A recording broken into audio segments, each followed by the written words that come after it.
신약성경 히브리서 11장 11절 12절 말씀 우리 같이 한 목소리로 함께 봉독하겠습니다.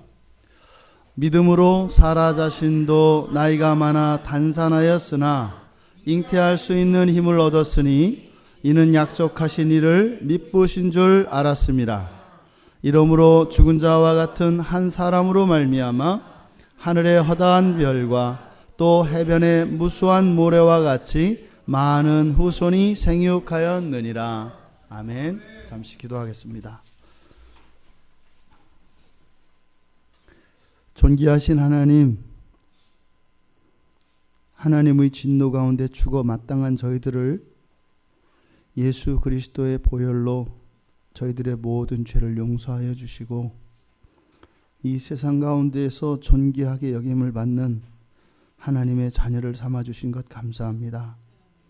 여전히 죄된 본성, 악한 저희들의 심성을 하나님 말씀 앞에 들고 나왔사오니 하나님 말씀으로 저희들을 깨끗하게 하여 주시고 순결하게 하여 주시고 거룩하게 하여 주셔서 저희들을 구원하신 하나님의 이름의 영광이 더럽히지 않도록 은혜를 내려 주시옵소서. 이 시간 예배에 참석한 모든 지체들의 마음을 열어주셔서 하나님께 집중할 수 있도록 도와주시고 하나님이 아닌 다른 것에 대한 관심과 우리의 잡다한 생각들로 인하여 일어나는 우리의 분심을 하나님께서 막아주셔서 말씀에 귀 기울이게 하시고 말씀과 함께 역사하시는 성령 하나님의 일하심에 우리가 기대할 수 있도록 믿음을 허락하여 주시옵소서.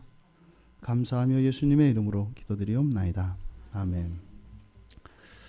이게 설교의 제목을 정하려고 했는데 아주 고민을 많이 했습니다. 설교의 제목이 뭐죠? 분내는 믿음. 되게 고민했습니다. 분내는 믿음. 그러니까 좀 왠지 찜찜한 믿음입니다. 찜찜한 믿음. 믿음은 믿음인데 왜 분내는 믿음이라고 설교 제목을 정했을까? 그러니까 이제 사라의 믿음을 제가 분내는 믿음이라고 제 나름대로 규정한 것이거든요. 왜 그런지 설교를 통해서 우리가 함께 그 은혜를 나누기를 바랍니다. 사라의 이야기는 너무나 다 잘 아시는 이야기지만 설교를 위해서 잠깐 이야기를 드리면 한 여자가 있었습니다. 한 여자가 있었어요. 그러니까 오늘날로 말하면 아주 평범하고 또 사랑받을 만한 그런 여인이었습니다. 그리고 결혼을 한 거예요. 근데 그냥 보통 집에 결혼한 것이 아니라 왕족의 가문으로 시집을 가서 거기서 결혼을 했습니다. 그런데 예나 지금이나 아들을 낳아서 대를 잇게 하는 것은 굉장히 중요한 의미를 가지고 있었습니다. 더더군다나 왕족으로 시집간 이 왕비에게 있어서 후사를 낳는 일은 무엇보다 중요한 일입니다. 그런데 문제는 심성 착하고 아리따웠고 무엇 하나 흠잡을 것 없는 것 같은 이 여인이 딱 하나 흠이 있었는데 아이를 못 낳는 거예요. 그래서 한 해, 두 해 기다렸습니다. 내년이면 되려니, 내후년이면 되려니. 그래서 그 남편인 그 왕의 사랑도 지극해서 그것을 가지고 타박한 적이 없어요. 오히려 아이를 낳지 못하는 것 때문에 자격지심을 가질까 봐 오히려 조심하고 아끼고 사랑하는 그런 부부였습니다. 그런데 그 간절한 소원이 이루어지지를 않았어요. 끝내 아이를 낳을 수가 없었습니다. 그런데 이제 더더군다나 그 여인이 이제는 할머니가 됐습니다. 그래서 원래 불임이었던 여성이었는데 이제는 할머니가 되어져 버렸다 이 말입니다. 그런데 하나님이 그때 찾아오신 거예요. 내가 너에게 후사를 주겠다. 그때 이 여인은 상대가 하나님이만큼 뭐라고 할 수는 없고 비웃었습니다. 그래서 그 아들의 이름이 너 웃었지? 라고 하는 이름이에요. 이삭이라고 하는 이름이. 그래서 그 이름을 부르는 것 자체가 놀림이 되는 그래서 이삭이라고 하는 아이는 자기 이름을 개명하고 싶었을 겁니다. 이름 자체가 하나님이 하신 그 말씀에 대한 이 엄마의 비웃음에서 그 이름이 기원합니다. 하나님이 약속하셨을 때 너 웃고 태어난 아이지 비웃고 태어난 아이지 이런 뜻입니다.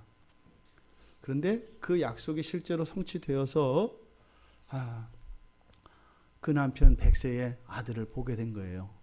이 이야기입니다. 이 이야기를 가지고 지금 사도 바울이 히브리서 11장 11절 12절에서 그것이 어떤 의미인지를 지금 설교하고 있는 겁니다. 근데 그 설교를 성경의 그 분량상 두 줄로 이렇게 두 절로 압축해 놨기 때문에 제가 이제 그것을 다시 해석해서 풀어서 여러분들에게 전해드리는 것입니다. 여기서 제가 설교의 제목을 분낸다, 분내는 믿음이다 라고 설교 제목을 정한 이유는 무엇이에요? 믿음은 믿음인데 어떤 믿음이다? 벌레 먹은 믿음이다 이런 뜻입니다. 그래서 충분하지 못한 무엇인가가 빠져있는 하지만 믿음은 믿음이다. 이런 두 가지 의미를 함축하고 있는 것이 이 설교의 제목입니다. 히브리서 11장 11절에 우리말 성경에서는 믿음으로 사라 자신도 나이가 많아 단산하였으나 이렇게 번역이 되어 있습니다. 그런데 본문의 뜻을 잘 충분히 나타내지를 못합니다. 우리말 성경대로 보면 뭐예요? 나이가 많아서 단산하였다. 즉 이제 우리 요즘으로 말하면 이제 폐경기가 지나서 나이를 많이 먹었기 때문에 더 이상 이제는 아이를 가질 수 없게 되었다라고 이해하게끔 되어 있어요. 이렇게 해석을 하면. 그런데 나이가 많은 것과 단산한 것과 이 두 가지를 끊어야 됩니다. 두 가지의 내용을 지금 이야기하고 있는 겁니다. 창세기 16장 1절에 보면 아브라함의 아내 사레는 출산하지 못하였고 불임 여성이라는 뜻입니다. 이 사레는 불임 여성이었다 이 말이에요. 그리고 18장 11절에 가면 창세기 18장 11절에 가면 나이가 많아 늙었고 사라에게는 여성의 생리가 끊어졌는지라 이렇게 이야기합니다. 그러니까 지금 11절에 나이가 많아 단산하였다 이 말은 창세기 16장 1절과 18장 11절 이 두 구절을 압축해서 여기다 표시하고 있는 거예요. 그러니까 지금 이 말은 무엇입니까? 사라라고 하는 여인이 있었는데 그 여인은 본래 어떤 여인이었다? 임신할 수 없는 여인이었다. 그런데다가 지금 이야기하려고 하는 이 시점은 어떤 때였다? 이 사라라고 하는 여인이 할머니가 된 그런 시점이었다라고 이야기하는 겁니다. 지금 뭘 얘기하려고 여기다 썼을까요? 가능성 제로. 죽었다 깨어나도 아이를 가질 수 없는. 그래서 이 두 가지를 같이 나누어서 중복해서 씀으로써 0.000000001%라도 가능성이 없다는 것을 지금 강조하기 위해서 여기다 쓴 겁니다. 그러니까 사도가 여기에다가 이렇게 모든 가능성을 완전히 차단시킴으로써 하나님의 이 구원의 약속들과 하나님의 언약들을 성취하실 때 일절의 인간의 공로가 개입되거나 인간의 참여 가능성조차 없다는 것을, 그런 시도조차를 완전히 배제하려고 하는 겁니다. 하나님이 하시는 일에 우리가 없는 것보다도 더 작은 만큼도 우리가 거기에 기여할 수 없다라고 하는 하나님의 절대적인 주권이라고 하는 것을 지금 강조하려고 하는 겁니다. 가끔 사람들이 가지는 그 막연한 가능성에 대한 기대 이런 거 있습니다. 이런 걸 뭐라고 그러죠? 긍정적인 사고라고 해요. 긍정적인 사고를 갖는 것은 좋은 건가요? 나쁜 건가요? 진수야, 오랜만에. 긍정적으로 생각한다는 게 무슨 말이죠? 그렇죠. 대단하지 않아요? 긍정적이라는 말을 우리말로 딱 풀어서 얘기를 하잖아요. 그래서 어떤 상황 속에서도 그걸 기쁘게 좋게 받아들이는 거래요. 그런 거거든요. 그게 좋은 걸까요? 나쁜 걸까? 현수야, 우리 진수 오빠가 지금 금방 어떤 어려운 일이 있어도 그걸 기쁘게 생각하고 좋게 생각한다고 말을 했는데, 그런 게 좋은 것 같아?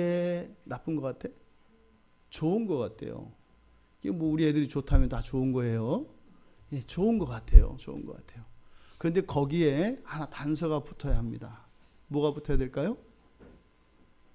신앙 안에서라고 하는 단서가 붙어야 돼요. 신앙 안에서.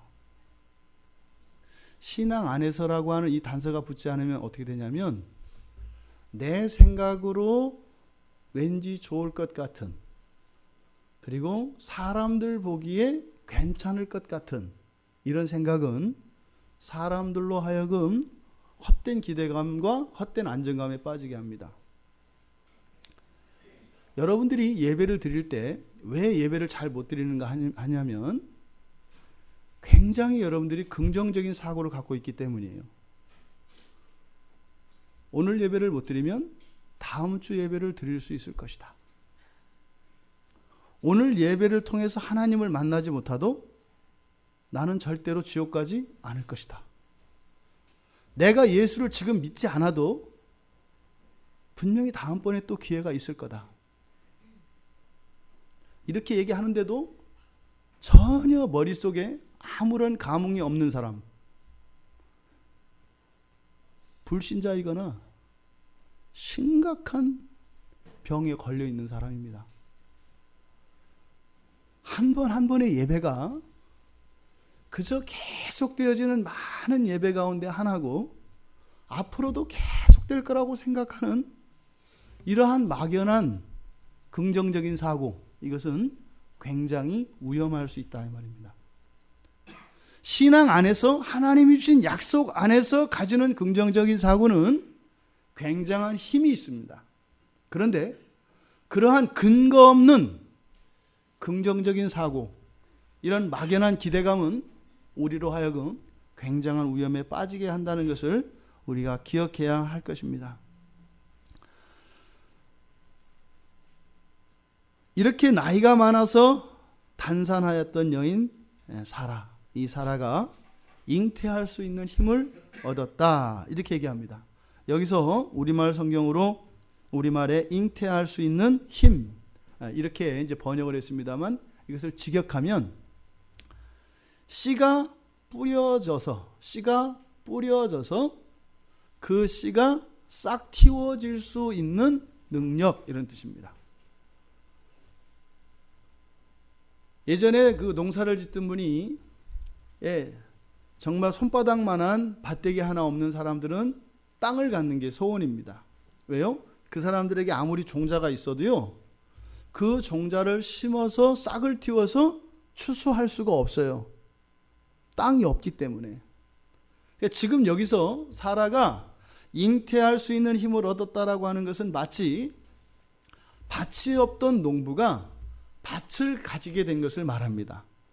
근데 그 밭을 가졌다라고 하는 것은 씨앗을 심어서 거기서 씨앗을 키워서 소출을 얻을 수 있게 되었다라고 하는 그런 의미를 말해요.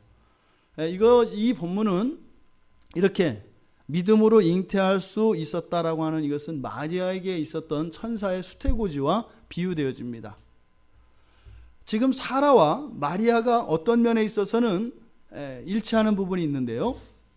사라는 지금 어떤 상태라고요? 아이를 가질 수 없는 상태예요. 왜요? 그럴 능력이 원래 없는 사람이고, 그렇게 할 수 있는 가능한 시기도 지났기 때문에 완전히 없는 상태예요. 그런 사라에게 하나님의 약속이 임한 겁니다. 그러면 예수님을 잉태하고 예수님을 출산했던 동정녀 마리아는 어땠을까요? 처녀의 몸이었으니까 많은 아이를 낳을 수 있는 무한한 가능성이 있어요. 그죠? 근데 문제는 이 사라는 어떤 사람이었어요? 사라가 아니라 마리아는 남자를 알지 못한 사람이에요. 그러니까 무한한 출산의 가능성을 가지고 있는 마리아였지만 남자를 알지 못한다면 아이를 낳을 수 있어요, 없어요? 없단 말이에요. 그러니까 마리아도 가능성이 완전히 제로인 상태였어요. 가능성이 완전히 제로인 상태였던 사라와 마리아에게 아이가 태어날 것에 대한 하나님의 약속이 있었습니다. 그 부분에 있어서 똑같다 이 말이에요. 가능성이 없는 완전히 제로인 상태에서 일어날 수 없는 상태에서 하나님의 약속이 임했다 이 말입니다. 자, 그런데 이 사라는 잉태할 수 있는 힘을 어땠다 그래요? 얻었다 이 말은 받은 것과 얻은 것의 차이는 뭘까요? 받은 것은 누가 주니까 그냥 가지게 된 거고요. 여기서 얻었다라고 한 이유는 뭐예요? 자기가 애쓰고 수고해서 그것을 가지게 됐다는 뜻이에요. 여러분들이 앞에 이렇게 밥상이 차려지면 그것을 먹고 안 먹고는 여러분 자유지요. 물론 그 밥을 먹었다고 해서 이게 내가 밥을 먹었기 때문에 이 음식이 다 차려진 건 아니죠. 차려진 것은 누군가에 의해서 음식이 차려졌습니다. 그런데 그 음식을 먹는 것은 누구에 의해서 결정돼요? 나 자신에 의해서 결정된다 이 말이에요.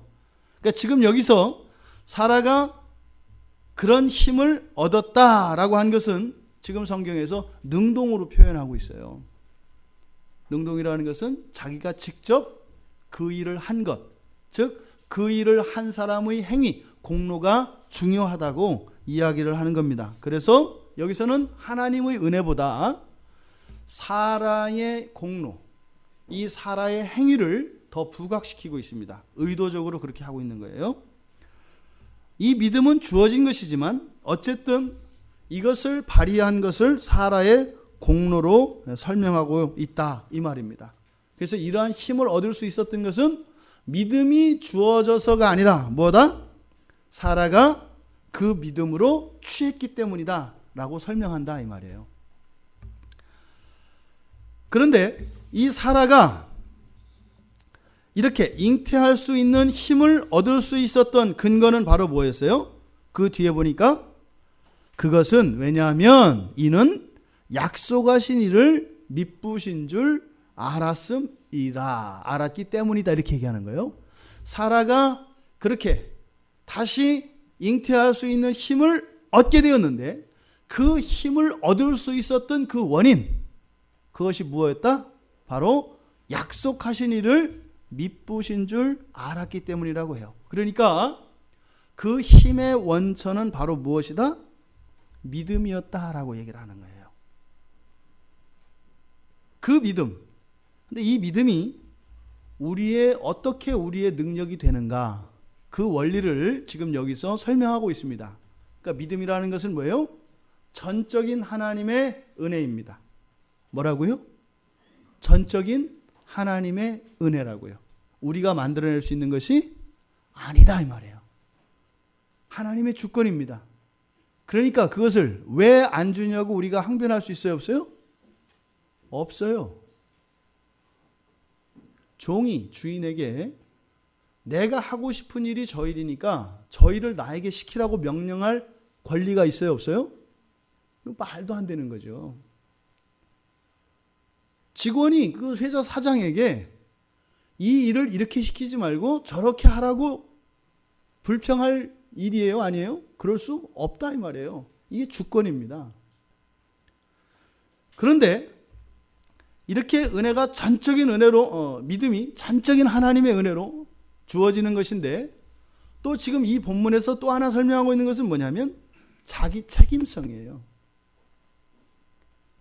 믿음으로 얻을 수 있는 엄청난 것들이 분명히 약속이 되어지는데 그것은 하나님의 일방적인 은혜로 주어지는데 그거를 누리고 못 누리고는 누구의 책임이다? 나의 책임이다 이 말이에요. 자기에게 책임이 있다 이 말이에요.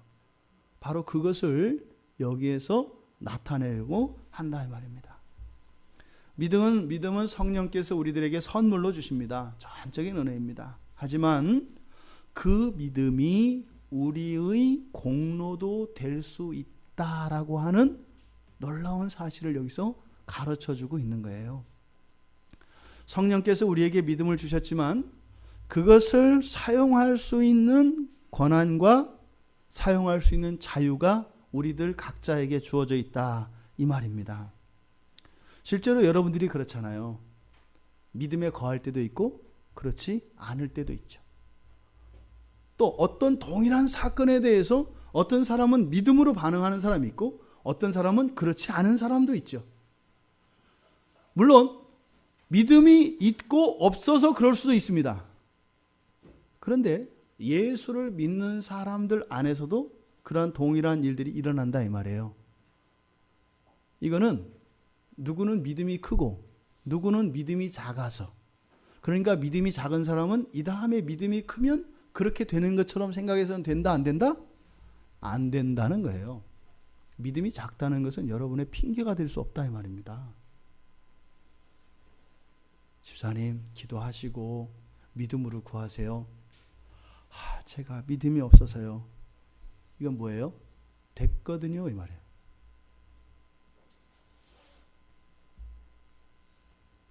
도와줄 힘이 없으면 없다고 하세요. 됐거든요, 이 말이에요.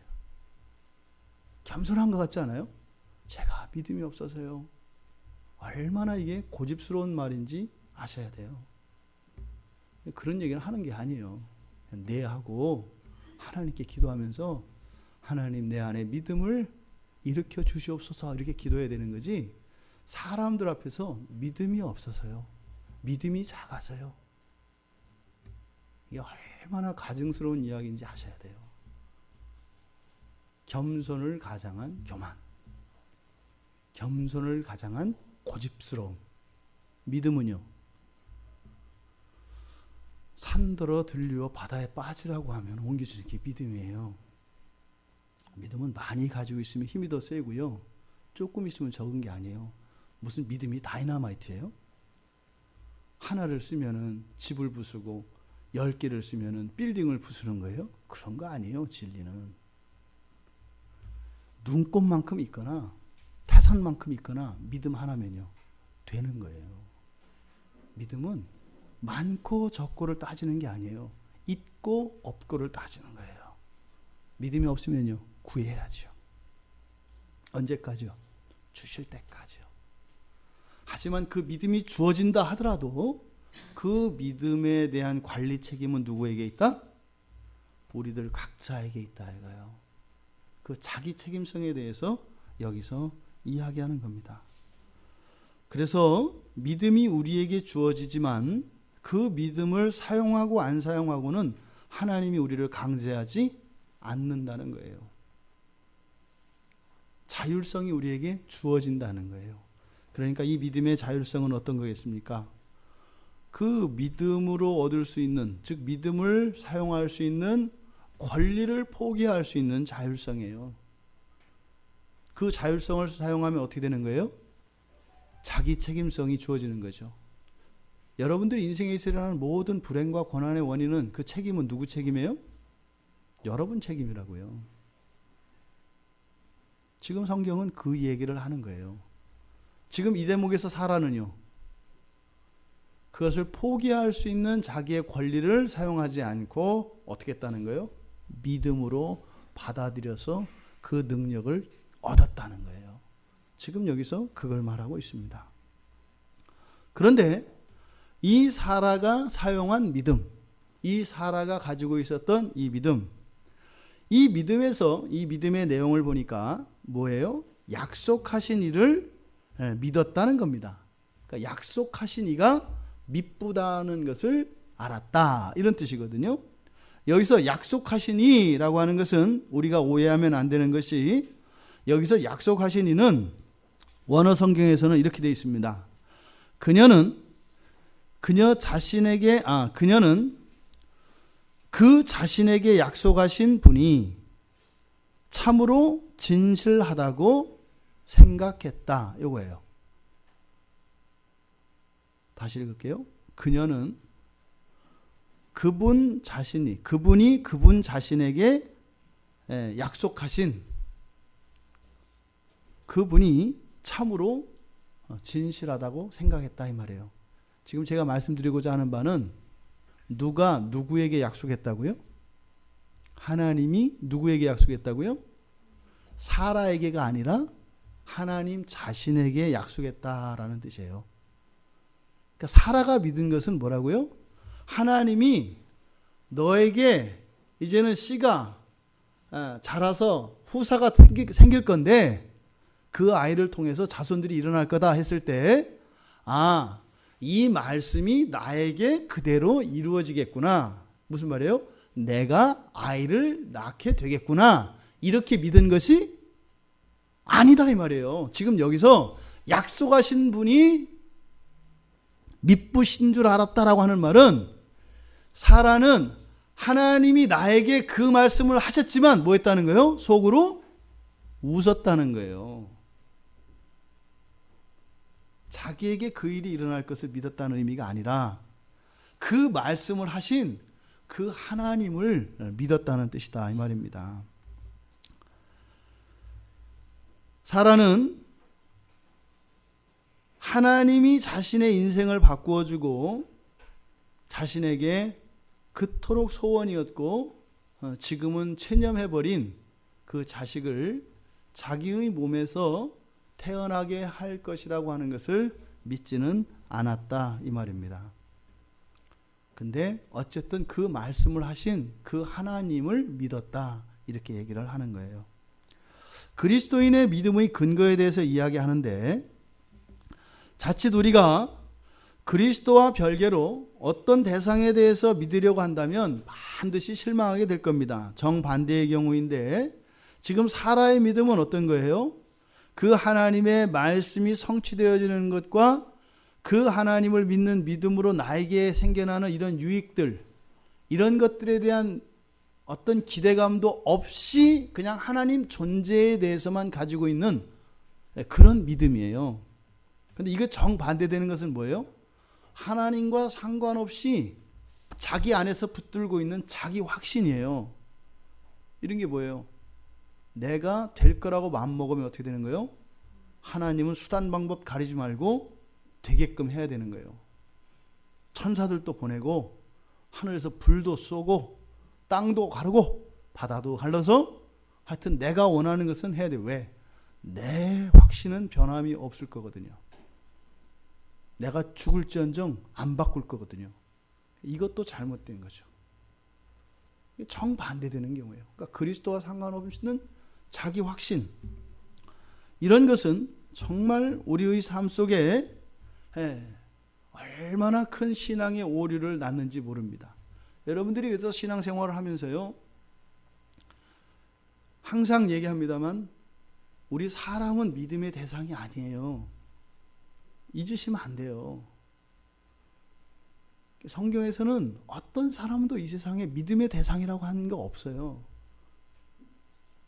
내 아버지도 내 어머니도 내 자식도 내 남편도 내 아내도 내 친구도 내 목사도 그 누구도 믿음의 대상이라고 하지 않아요. 그런데 믿으라고 해요. 신뢰하라고 해요. 이게 무슨 말이에요? 사기당하라는 거잖아요. 믿을 수 없는 사람이라고 해놓고 믿으라고 하잖아요. 그건 뭘까요? 나의 보증서를 믿으라는 거예요. 원래 저 사람 너를 실망시키고 너를 배반하고 너한테 피해를 줄 거야. 그 사람이 안 준다는 게 아니라 그렇게 할 건데 그 손해에 대해서 내가 몇 갑절로 더 보상해 줄게. 이런 의미예요. 근데 우리는 어떻게 해요? 몇 갑절 안 받아도 되니까요. 제가 그런 일 안 당해요. 이런 뜻이죠. 그래서 더 많은 복을 못 누려요. 투자할 때는 반대로 하지 않아요? 100원 투자하시면 10,000원을 법니다. 자, 100원 내세요. 그럼 어떻게 해요? 막 투자를 하잖아요. 근데 이렇게 관계의 국면으로 들어가게 되면 어떻게 돼요? 그때는 이성도 없고요. 이해득실도 없어요. 그러니까 나 자존심 상하게 하고 내 기분 나쁘게 하는 거는 나에게 아무리 유익이 커도 안 한다 이 말이에요. 옛날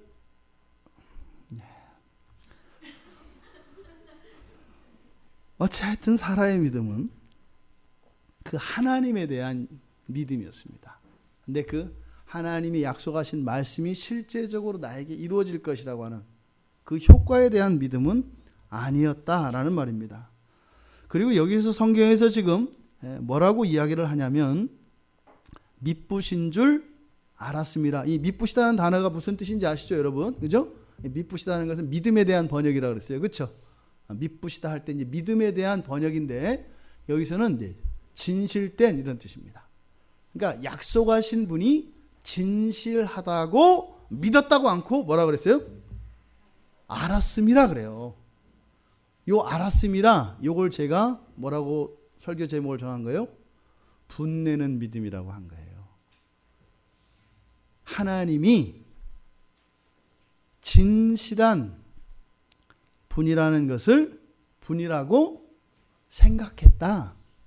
이거를 하나님은 믿음으로 인정을 해주셨다라고 사도 바울이 지금 여기서 얘기하고 있다 이 말입니다.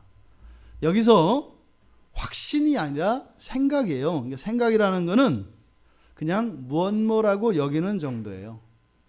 아닐 수도 있어요. 여기에는 뭐라고 여기는 거예요. 하나님은 뭐 진실한 분이시지 요 정도. 그래서 그것을 아주 확신했다 이렇게 하지 않고 생각했다 이렇게 사도가 표현을 하고 있어요. 그러니까 확신에 기초한 믿음에는 미치지 못합니다. 그러함에도 사라의 그러한 생각이 불모의 땅과 같았던 더구나 노령이었던 이 여인에게 처녀처럼 잉태할 수 있는 힘을 갖게 되는 원인이었다고 말한 거예요. 뭐가요? 하나님이 그 약속하신 그 하나님이 진실된 분이라고 생각한 것, 굉장한 믿음이 아니라 그런 것이 그녀로 하여금 어떻게 해요? 기적을 경험하게 했다 이 말이에요.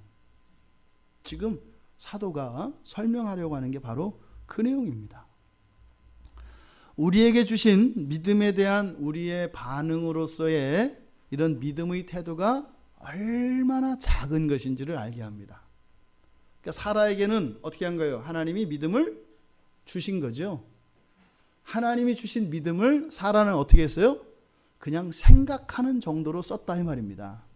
하나님의 말씀에 대한 믿음의 반응은 그냥 생각하는 거였어요. 간주하는 거였어요. 뭐 하나님은 그런 분이시지 정도였다 이 말입니다. 그에 반해 하나님께서 우리의 그렇게 작고 보잘것없는 그 믿음을 얼마나 크게 여겨주시는지를 또한 역력하게 알 수 있는 대목입니다. 큰 대조가 일어나죠. 그래서 하나님은 하나님 자신에게 완전히 충실하시며 그것을 그냥 생각하는 사람, 인정하는 사람에게조차도 주시는 상이 얼마나 큰 것인지를 기억하자 이 말입니다. 지금 이 말이 그대로 여러분들에게 전달되기를 바랍니다. 성령께서 제가 지금 말을 하면서도 답답한 온전히 전달되지 않는 것 같은 이것이 성령께서 여러분의 마음속에 그대로 전하여 주시기를 바랍니다. 단산했던 여인으로부터 많은 후손이 생육했습니다. 지금 12절에서는 죽은 자와 같은 한 사람으로 말미암아 이렇게 얘기해요. 여기서 죽은 자와 같은 한 사람, 이때 죽은 자와 같다라고 하는 것은 앞서서 말씀드렸던 뭐예요? 불임 여성이었고 노령, 고령이었다라고 하는 두 가지를 얘기하는 거죠. 그런데 여기서는 영적인 의미로 죽은 자와 같은 이라고 하는 표현을 통해서 없는 것 같은 작은 믿음을 상징하는 완곡한 표현입니다. 앞에서 이야기했던 사라의 상태에 대한 설명이면서 또한 영적으로 너무나 없는 것 같은 그 작은 믿음, 그것을 여기서 뭐라고 해요? 죽은 자와 같은이라고 한다 이 말이에요. 무에서 하늘의 별만큼 차고 넘치며 바닷가의 모래만큼 그 수를 헤아릴 수 없는 자손이 태어났다라는 설명이에요. 지금 여기서 무엇이 여러분들 연상되세요? 하나님의 창조가 연상되죠. 무에서 이 세상 만물을 창조하신 그 하나님의 첫 창조를 생각나게 한다 이 말입니다. 그러니까 이 세상에 존재하는 모든 것이 무의 상태에서 하나님에 의해 창조되었지 않느냐? 바로 이스라엘 백성이 어떻게 됐다라는 거예요? 똑같이 무에서 창조된 백성이라는 거예요. 지네들끼리 눈 맞고 배 맞아서 아이를 낳고 또 낳고 또 낳고 이렇게 된 게 아니라 무의 상태에서 생겨난 자손들이라는 거예요. 이 얘기는 여러분들에게 동일하게 주시는 말씀이에요. 우리가 그냥 태어난 게 아니라 어떻게 태어났다는 거예요? 하나님이 여러분 창세기 1장 맨 앞에 나오는 천지 창조를 하시는 그 능력으로 우리가 태어났다는 거예요. 지금 여기서 그 말을 하려고 죽은 자와 같은 이라는 표현을 사용하고 있습니다. 여러분들이 예수를 믿잖아요. 천지 창조하는 일이 일어난다는 거예요. 오늘 어떤 사람이 예수를 믿겠다고 나와요. 뭐예요? 가능성 전혀 없다 이 말입니다.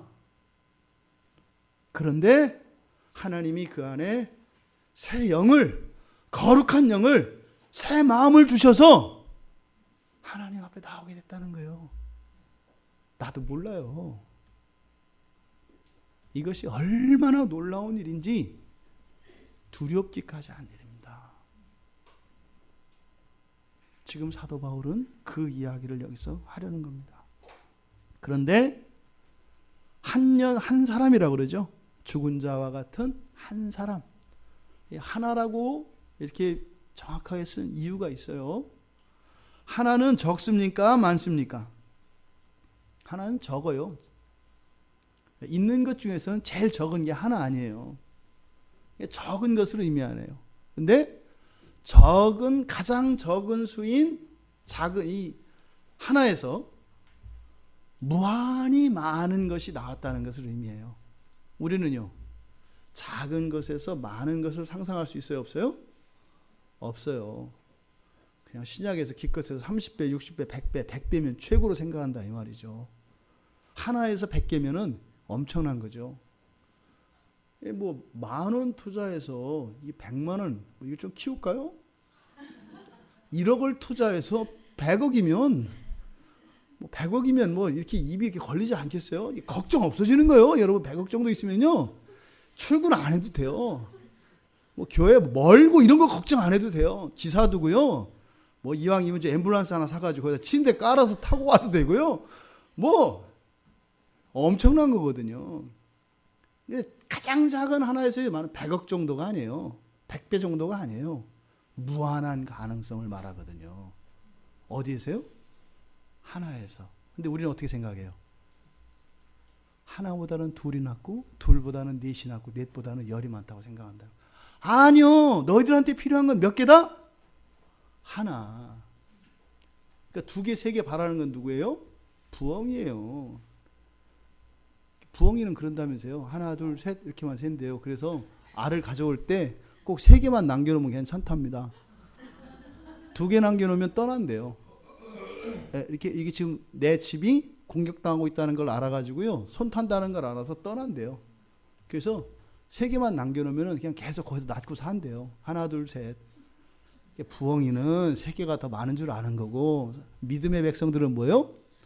하나면 족하다 할 줄 아는 게 믿음의 백성이다 이 말이에요. 여기서 하나라고 하는 의미가 그거예요. 뭐요?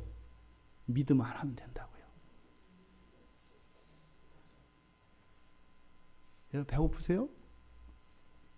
가난하세요? 마음이 아프세요? 힘든 일 있으세요? 지금 성경은 믿음 하나면 된다 그래요.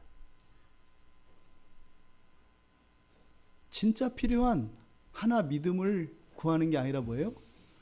쓸데없는 것들을 더 많은 것으로 가져다가 여러분들의 인생의 문제와 여러분들의 꿈을 이루려고 하는 헛된 시도가 얼마나 어리석은 것인지를 가르쳐 주는 거예요.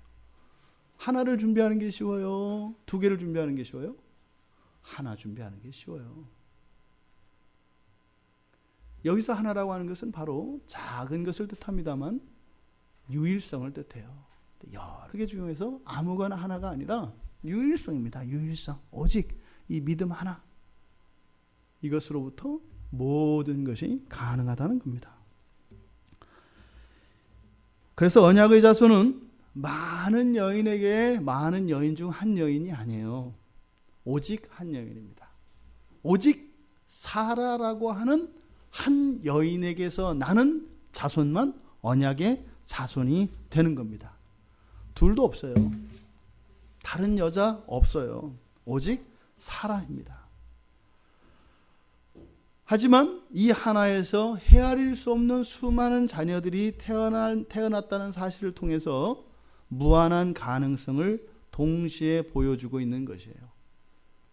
유일성 안에 작은 것이 포함되어 있지만 사실은 그 안에는 무엇이 있다고요? 무한한 가능성. 무한한 가능성이 이 하나라고 하는 이 수에 담겨져 있습니다. 그러니까요, 하나는 적습니다. 하지만 가능성이 있는 하나이기에 어떤 큰 수보다 더 크다는 겁니다.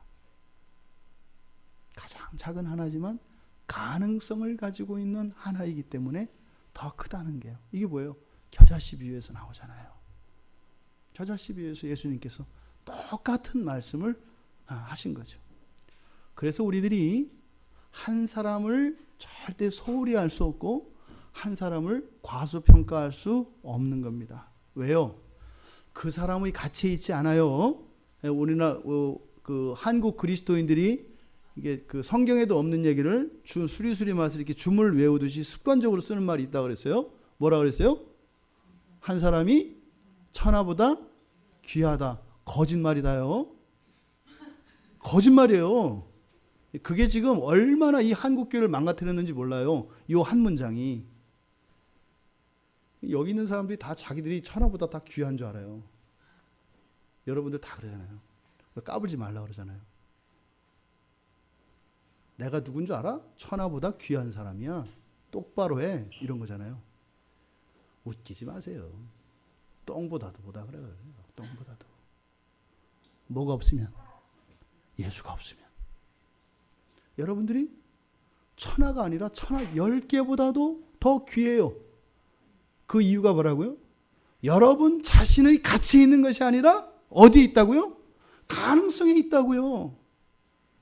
여러분의 가능성이 되시는 그리스도 때문에 여러분이 한 사람도 가벼이 여길 수 없는 것이고 어린 소자라도 함부로 할 수 없는 거예요. 왜요?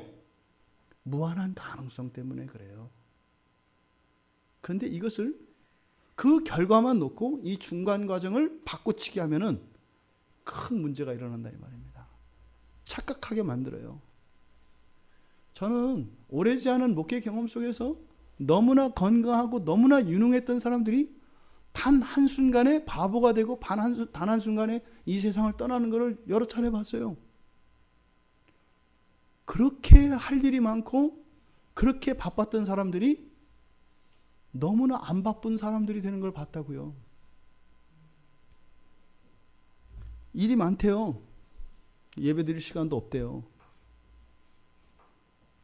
쓰러지니까 맨날 침대에서 놀고 있던데요. 매일 놀고 있어요. 침대에서요. 빈둥거리고요. 노는 정도가 아니라 운동도 안 하고 그저 아주 침대에 붙이고선 거기 침대에 묻히려고 작정하고 그렇게 게으름을 피우고 살던데요. 속지 마세요. 여러분들이 여러분의 신앙의 의무들을 게을리해야 될 만큼 중요한 일도 없고 그렇게 바쁘지 않아요. 다 거짓말이에요. 그거 알고 싶으면 기도해 보세요. 기도해 보세요. 하나님, 저 말이 진짜인지 아닌지 저한테 알려주세요. 그러세요. 해보세요. 뇌 혈관 하나 팍 치실 겁니다. 팍 터지면 그 다음 중풍병자 돼가지고요. 침대에서 누워있고요. 여러분 했던 일상생활 다 깨집니다. 그리고요. 철저하게 누군가가 나를 도와주지 못하면 똥오줌도 혼자 못하는, 굶어 죽을 수밖에 없는 그런 사람 돼요. 여러분들이 안 될 것 같으세요? 하나님이 붙잡아 주시지 않으면요, 이 자리에서 걸어나갈 사람 아무도 없어요. 저도요. 여러분들이 얼마나 헛된 것을 가지고 살아가는지 몰라요. 우리가 소중한 이유, 의미 있는 이유는 우리의 보증인이 되어주시는 예수 그리스도 그분 때문입니다. 그러니까 그 믿음을 키우는 일보다 더 중요한 일 없어요. 여러분 속지 마세요. 수양관에 갔는데 이제 장로님이 계신단 말이에요. 장로님이 그 고백을 하세요. 옛날에 이런저런 일도 하고 뭐 아주 큰 일도 많이 하시고 그랬단 말이죠. 근데 목사님, 제가 돌아보니까요, 예수 믿는 거 말고는요 다 쓸데없는 일입니다. 그래요. 잘못한 일도 많고 잘한 것도 많은데 다 쓸데없는 거였다 그러더라고요. 예수 믿는 거 말고는 다 아무것도 아니었더라. 근데 내가 그걸 몰라서 그렇게 고집스럽게 살았고 그렇게 강한 사람으로 살았더라. 이렇게 얘기하시더라고요. 어른들의 지혜를 배우시기 바라요. 굳이 그걸 여러분들이 직접 경험해 보려고 하지 마세요. 우리가 한 사람 한 사람 그리스도인으로서 소중히 여김을 받고 그렇게 귀한 사람인 이유는 우리들 자신에게 있는 것이 아니에요. 여러분들이 지금까지 살아온 그 삶과 그 성실성과 책임과 그 모든 것, 그게 여러분들의 가치를 매겨주는 게 아니에요. 뭐예요? 오직 예수 그리스도를 믿는 믿음이라는 것을 잊지 마시기 바랍니다. 이 이야기는 여러분들의 게으름을 정당화시키지 않아요. 절대로 게으른 사람은 온전한 믿음을 가질 수가 없어요. 절대로 꿈이 없는 사람은 예수 믿는 사람일 리가 없어요. 그럴 수가 없어요. 오늘 뭐하고 놀까?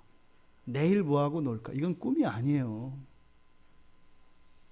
그런 사람들을 바꾸는 게 구원이에요. 그저 나 하나만 위해서 살던 사람들을 어떻게 해요? 눈이 띄는 거예요. 이렇게. 내가 그냥 맨날 돌봄을 받고 도움을 받아야 될 사람인 줄 알았는데 눈이 뜨여주고 나니까 뭐예요? 내가 도와줘야 될 사람이 천지 빽가리인 거예요. 경상도 말로 빽가리는 많다라는 겁니다. 이렇게 바뀌어요. 구원받지 못한 사람은요. 엄청난 부자인데, 여러분들 있잖아요, 주변에. 절에서 부자 된대. 이렇게 무슨 말인지 아시죠? 절에서 부자 된대. 예, 알죠? 무슨 말인지? 성찬이가 안다고 지금 사인을 보내준 거예요. 예수를 믿으면요, 가진 것이 없는데도 어떻게 해요? 넉넉해지고 오히려 나보다 이렇게 세상적으로 볼 때는 더 훌륭한 것 같고 더 많이 가진 사람을 도와주고 있어요. 그게 교회라니까요. 이런 은혜가 여러분들에게 있기를 바랍니다.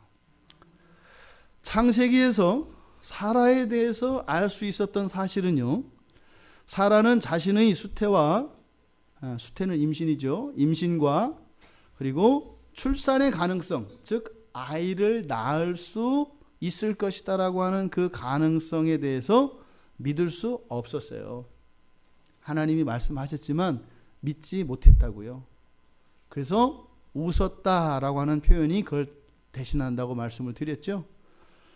그런데 사도는 지금 다르게 얘기하고 있는 거예요. 그런데 사도는 어떻게 해요?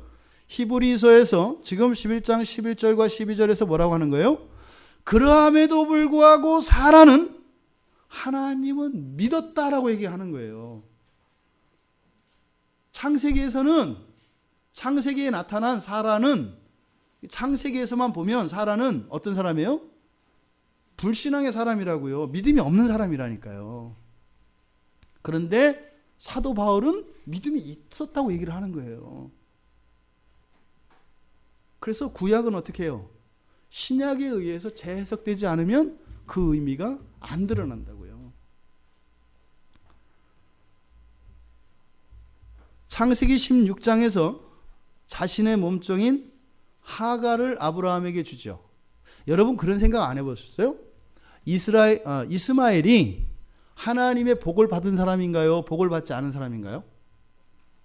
이스마엘 아시죠? 이스마엘. 네? 지금 그 무슬림들이 자기들의 시조라고 주장하는, 그건 아니에요. 전혀 상관도 없는 거예요, 그 사람들은. 근데 어쨌든 성경에서 이스마엘은 언약의 자녀인가요? 아닌가요? 언약의 자녀는 아니에요. 그죠? 그런데 이스마엘이 하나님의 복을 받았나요? 안 받았나요? 궁금하지 않으셨어요? 언약의 자녀는 분명히 아니야. 그런데 아브라함만큼이나 또 복을 받아요.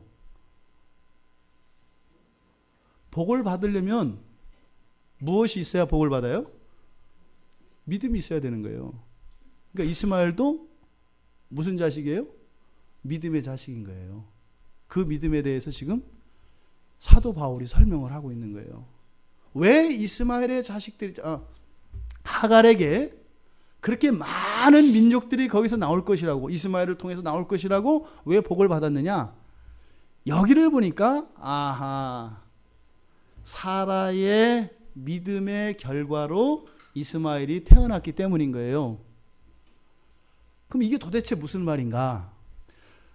창세기 16장에서 자기의 몸종인 하갈을 아브라함에게 들여보내는 행위가 어떤 행위였다는 거예요?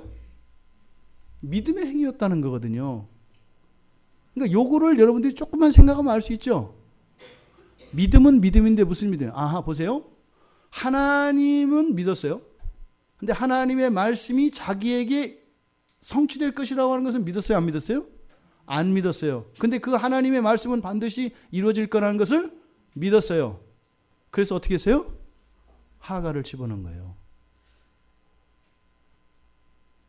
하나님, 그러니까 여러분들이 아시겠죠? 하나님이 아브라함을 통해서 언약의 계보를 잇게 하긴 하는데 뭐예요? 나하고는 상관이, 나 빼고 일 내시려고 하네, 이런 거죠. 나 빼고 아브라함의 대를 잇게 하시려고 하네, 이거죠. 근데 그걸 거부해요? 안 거부해요? 거부 안 하는 거예요. 마음에 기뻐요? 안 기뻐요? 안 기뻐요. 앙심을 품을 수도 있어요. 왜요? 천국이 이루어지는데 그게 나하고 상관이 없다면 그 천국이 나에게 기쁨이 되겠어요? 아니잖아요. 심지어 교회 지체들 중에서 나는 은혜 못 받는데 다른 사람이 은혜 받으면 샘나잖아요. 그런데 그 천국과 언약의 계보가 이어지는데 나는 거기서 제껴지는 거예요. 사라는 어떻게 이해한 거예요? 내가 불임이고 이렇게 고령이니까 그래, 하나님 말씀 다 이루겠지. 자기의 몸종인 하갈을 볼 때 사람 마음이 어떻겠어요? 한 여자로서 네가 언약의 계보를 네가 낳는다고? 하나님이 너를 통해서 한다고 하니까 나보고 지금 마음 비우라는 거지? 뜬 눈으로 밤새우지 않았겠어요? 그리고 하갈을 아브라함에게 넣는 거예요. 반쪽짜리 믿음이죠. 그래서 분내는 믿음이라고 한 거예요.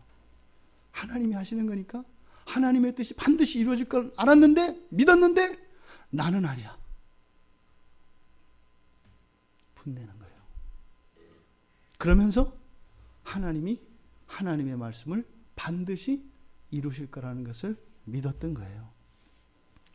그래서 사라는 사라 나름대로요, 본인이 깨달은 대로 하나님의 말씀을 이루기 위해서 그 약속이 실현되도록 기여한 거죠. 그래서 하갈을 아브라함에게 넣은 거예요. 하나님의 말씀을 자기의 경험과 자기의 판단 기준을 가지고 나름대로 해석한 거죠. 반토막짜리 믿음인 거죠. 하갈의 소생인 이스마엘이 태어났을 때 사라는 하나님의 약속이 성취되었다고 믿었습니다. 그대로 하나님의 말씀이 그대로 이루어진 거였습니다. 하지만 이스마엘을 통해서 이루어진 하나님의 말씀의 성취가 사라에게는 기쁨이 되거나 소망이 되지는 못했습니다. 하지만 자신의 이러한 비참한 운명이 바뀌지 않을지라도 하나님의 말씀은 성취될 것이라는 그 믿음을 가졌던 사라. 정말 이 사라의 믿음은 나와 상관이 없는, 나에게는 아무런 유익이 되지도 않는 그런 하나님의 뜻의 성취 앞에서 속상해하고 가슴 아파하고 분을 냈을 수도 있습니다. 여전히 현실은 슬픕니다. 그래서 사라에게는 여전히 한숨과 눈물이 계속되었습니다. 사도가 이 본문을 통해서 우리에게 가르쳐주고자 하는 믿음에 대한 교훈은 무엇일까요? 나에게는 그 믿음의 효과가, 믿음의 유익이 지금 당장 이루어지지 않더라도 하나님의 뜻은 1.1획도 모자라지도 넘치지도 않고 반드시 되어질 것이라고 하는 이 믿음. 지금 여기서는 분내는 믿음이죠. 왜요? 내가 원하는 대로 안 되고 내 뜻대로 안 되고 오히려 되긴 되는데 나만 빼놓는 이러한 상황에서 분내는 마음이 있을 수밖에 없는 사라. 하지만 그 분내는 사라의 마음속에 하나님의 뜻은 반드시 성취될 것이라고 하는 아주 작은 그 믿음. 그러니까 그 믿음에 대한 어떤 기대나 보상에 대한 기대도 없는 거죠. 그랬기 때문에 사도는 사라의 믿음이 순수했다고 얘기하는 거예요. 사라의 분내는 믿음을 통해서 우리에게 주는 교훈은 무엇이에요? 하나님의 능력과 하나님의 약속으로 나의 현재의 삶 속에 직접적인 유익이 되지 않는다 하더라도 흔들리지 않는 변함없는 그 믿음을 순수한 믿음으로 사도 바울은 설명하고 있는 것입니다. 그 순수함이 잘못되어지 하나님의 말씀을 잘못 해석하고 잘못 적용하고 또 하나님을 온전히 알지 못하는 이런 잘못된 지식들과 오해들로 생기는 이런 부작용들과 결핍을 충분히 채우고도 남는다라고 사도 바울이 결론을 내리고 있는 겁니다. 나의 인생에 직접적이고 실질적인 도움이 되어서 또 그것을 위하여 구하는 믿음이 아니라 나를 위해서 하나님의 능력을 사용하여 주실 것이라고 하는 그런 확신을 가지는 믿음이 아니라 오직 하나님의 뜻은 반드시 성취될 것이라고 하는, 하지만 어쩌면 나는 거기에서 열애될지도 모른다라고 하는 불안감과 분내는 마음을 가지고 있을지라도 그 하나님의 말씀이 반드시 성취될 것이라고 하는 그 순수한 믿음, 이 믿음이 여러분들에게 허락되기를 또 그렇게 사용되어지기를 바랍니다. 나의 일상 속에서 경험되지 않는 하나님, 나의 일상 속에서 유익이 되지 못하는 하나님의 능력이라 할지라도 그것과는 별개로 절대 불변하는 이러한 순수한 믿음이 여러분들에게 허락되기를 바랍니다. 세례 요한이 그는 흥하고 나는 망하여야겠다라고 하는 것이 동일한 믿음입니다. 세례 요한은 왕이 될 수도 있었습니다. 이스라엘 사람들을 다 거느릴 수도 있었던 사람들입니다. 하지만 그 모든 것이 다 자기에게서 그리스도께로 옮겨져 가야 한다는 것을 알았습니다. 우리로 말하면요, 나에게 있는 피를 다 빼어서 그리스도께 다 드려야 한다고 하는 고백입니다. 예수 그리스도께서 그런 순수한 믿음을 가지셨죠. 무엇이에요? 오직 하나님 아버지의 뜻만 이루어지기를 위하여 기도하셨고 그렇게 사셨습니다. 어떤 목적과 유익을 위하여 구하는 믿음이 아니라 하나님의 뜻이 성취되기를 믿고 그것에 기여하는, 그래서 현재적으로는 불완전하고 오히려 하나님께 분내는 믿음이라 할지라도 그 믿음이 옳다라고 사도 바울이 인정해주고 있는 것입니다. 여러분의 생애가 그렇게 되어지기를 바랍니다. 누누이 말씀드립니다만 우리가 이 세상을 살면서 어떤 고난과 고통을 겪는다 할지라도 여러분들이 장차 유업으로 받을 그날의 영광에 비하면 아무것도 아닙니다. 이미 그리스도께서 여러분에게 약속으로 주신 그날의 영광과 그날의 복을 생각을 하면 정말 가장 비참한 인생을 살며 비참한 죽음을 맞이한 사람이라 할지라도 그것은 아무것도 아니라고 성경은 이야기하는 것입니다. 분내는 믿음을 가지라는 것이 아니라 이 분내는 믿음을 통해서 사도 바울이 우리에게 주시는 이 믿음의 순수함, 즉 기복성을 떠난 어떠한 대가나 목적을 위한 것이 아니라 오직 하나님의 뜻이 이루어질 것을 믿는 그 믿음을 통하여 언약의 계보가 이어졌던 것을 기억하라고 말씀하십니다.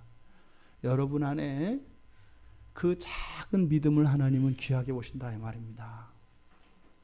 우리 지체들에게 있는 다른 것이 아니라 하나님의 뜻이 반드시 이루어질 것이라고 하는 그것을 믿는 그 믿음, 그것이 무한한 가능성으로 우리를 인도하고 있다는 것을 기억하시기 바랍니다. 그 믿음이 우리에게 주어졌습니다. 우리 예수님의 십자가의 은혜로 그 유업이 우리에게 그대로 물려진 것입니다. 여기서 말하는 사람은 여러분입니다. 과거 속의 인물을 이야기하는 것이 아니에요. 여러분들이 불모지였고 여러분들은 충분히 복음을 들을 수 있는 기회를 충분히 거부할 만큼 오랜 시간을 살았어요.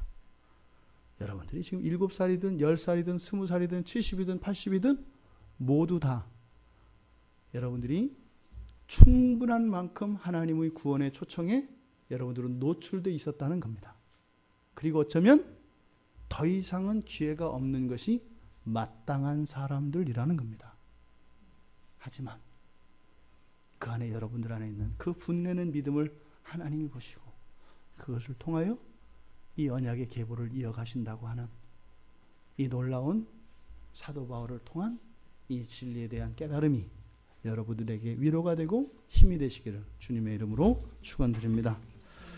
우리 말씀을 생각하며 같이 잠시 기도하겠습니다. 하나님, 정말 우리에게 있는 이 분내는 믿음조차도 귀하게 사용하시고 존중하시는 하나님, 그 하나님의 크신 사랑 앞에 다시 한 번 더 부끄럽고 죄송하고, 하지만 이 분내는 믿음에 머무는 저희들이 아니라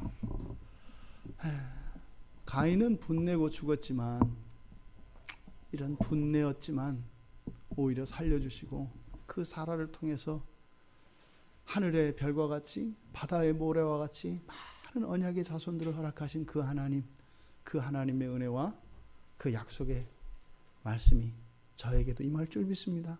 하지만 하나님, 이 분내는 믿음에 머물지 말게 하시고 거룩하고 순결하고 온전한 믿음으로 나아갈 수 있도록 은혜를 달라고 우리 같이 기도합니다.